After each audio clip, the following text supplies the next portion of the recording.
Okay, my name is Kevin Wallace. I am director of the Beatrice Woods Center for the Arts and Happy Valley Cultural Center.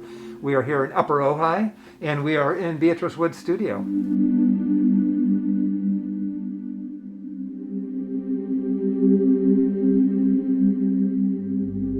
The center is actually sprawling. It's made up of two different homes, one belonging to Beatrice Wood and one belonging to her best friend, Rosalind Rajagopal. As you go through the different rooms, we have the two different spaces for changing exhibitions. We have a large permanent collection in Beatrice Wood's former living room, dining room, and home and bedroom.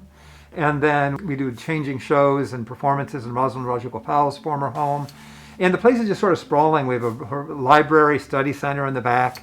And during most of the year, we do a lot with educational programming outside as well. So it's a large, sprawling art center and surrounded by nature.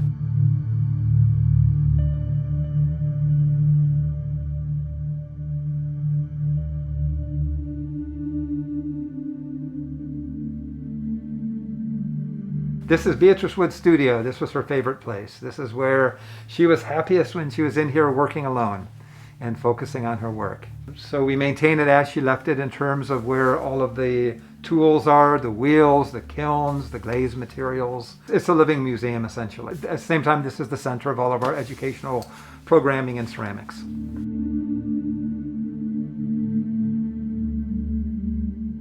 A lot of what you're going to see here, you're going to see all of her glaze chemicals. And this is chemistry. This is a very complicated thing, but she was fascinated with it, particularly something called the luster glaze. And so, although most students today in ceramics don't really learn this at university level, she knew what she was doing, and we have a couple of professors that help us out in reworking her glazes and such.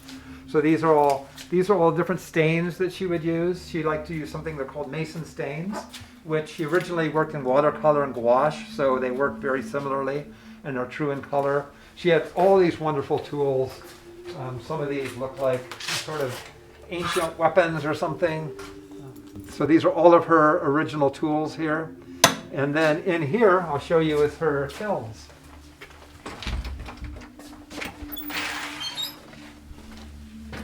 So these are Beatrice Wood's original kilns in here. So we still use them. Yes.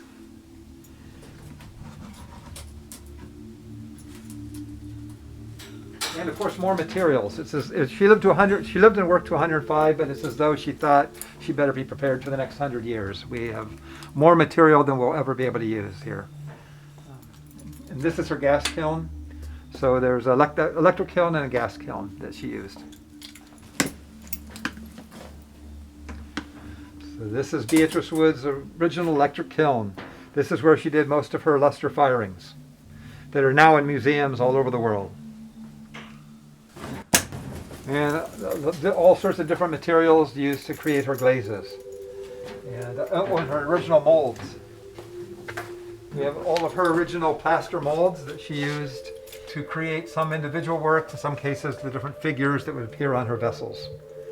So everything's left, things like this are left the way she had them. So if she walked in the door now, she'd know exactly where everything is and be able to get back to work. And we'd love that if that happened. So this is the studio.